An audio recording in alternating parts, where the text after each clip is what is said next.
ओम शांति प्रिय भाई और भौणी माने विधि से सिद्धि सीरीज पंचम भाग में आपण मानक स्वागत। आज आम बुझा व्यक्त दुनिया रे रही केमिति अव्यक्त स्थितिर अनुभव करवा। भाई और भौणी माने आमे समस्ते घरे रहूँ, व्यवसाय करुछु, ऑफिस रे काम करुछु, सेवा मध्य करुछु, अर्थात आमे व्यक्त दुनिया रे रहूँ। किंतु बाबा चाहूँगी आमे व्यक्त दुनिया रे रहिले मध्य आम मन अव्यक्त स्थितिर अनुभव करूँ। आमे फरिश्ता भली रहू, परिस्थिति आसू किंतु आम मन हलचल न हो। यह केमिति संभव है?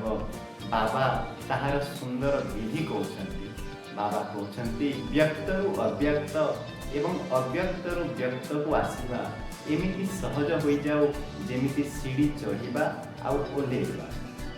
अर्थात एबे मु ऑफिस रे अछि, किछि समय परे मु निजको फरिश्ता रूप में अनुभव करुछि, पुणी काम को फेरी आसुछि, पुणी किछि समय परे अव्यक्त स्थिति रे स्थित हेउछि। यही अभ्यास को बारंबार करिवार अछि। भाई और भौणी माने धरंतु आपण रास्ता रे गाड़ी चलेकी जाउछन्ति, हठात ट्रैफिक सिग्नल लाल हैला, तापरे आपण गाड़ी बंद करे, किसी समय अपेक्षा करे, तापरे पुणी ग्रीन सिग्नल हैला परे आपण गाड़ी चलेकी जाउछन्ति। ठीक सेमिति बाबा कहउछन्ति दिन सारा काम कर, सेवा कर, परिवार दायित्व नियो, किंतु मझिरे मझिरे ट्रैफिक कंट्रोल कर। अर्थात मझिरे मझिरे गोटे मिनिट पाई रही जा, निजको आत्मा अनुभव कर, निजको फरिश्ता अनुभव कर, निजर मन को बाबांक पाखक नहीं जा, पुणी काम कर। यह हेउछि व्यक्त रु अव्यक्त को एवं अव्यक्त रु व्यक्त को आसीबा।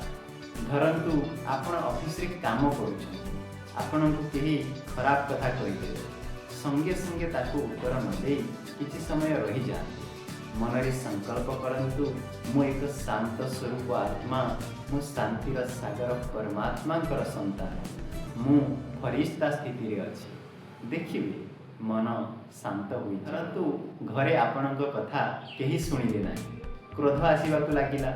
सेही समय रे बाबा शिखेथिबा ट्रैफिक कंट्रोल कर, गोटे मिनिट पाई निजको चमकुथिबा ज्योतिर्बिंदु आत्मा रूप में अनुभव करंतु। अनुभव करंतु मु स्नेहर सागर परमात्मांकर छत्र छाया तले अछि। देखिबे क्रोध धीरे धीरे शांत हो जीव। भाई और भौणी माने बाबा यही अव्यक्त बाणी रे आउ गोटे सुंदर कथा कहिछन्ति। गोटे आखिरे निजर संपूर्ण फरिश्ता स्वरूप को देख एवं आउ गोटे आखिरे निजर राज्य पद को देख। अर्थात मु वर्तमान पुरुषार्थी आत्मा, किंतु भविष्य रे देवता हेबाकु जाउछि। मु वर्तमान साधारण देखा जाउछि, किंतु संपूर्णता हेउछि मोर लक्ष्य। यही स्मृति रहिबा ही अव्यक्त भावना।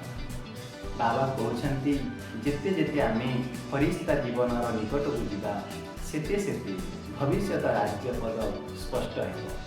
तेणु दिन भितर अति कम रे 5 थर ट्रैफिक कंट्रोल निश्चय करिवार अछि। अति कम रे मात्र गोटे मिनिट पाई रुहंतु एवं निज मन रे संकल्प आनंतु, मु एक शांत स्वरूप आत्मा, मु शांति सागर परमात्मांकर संतान, मु एक फरिश्ता। संपूर्णता हेउछि मोर लक्ष्य। यही अभ्यास करंतु। धीरे धीरे यही अभ्यास आमको व्यक्त रे रही मध्य अव्यक्त स्थितिर अनुभव करैब। यही ज्ञान प्रजापिता ब्रह्मा कुमारी ईश्वरीय विश्वविद्यालय द्वारा प्रकाशित यही पुस्तक विधि से सिद्धि 24 जनवरी 1970 मसीहार बाबांकर अव्यक्त वाणी संकलन करा जायछि। यही ज्ञान को मु निजे शिखुछि एवं आपनक सह शेयर करुछि। धन्यवाद। ओम शांति।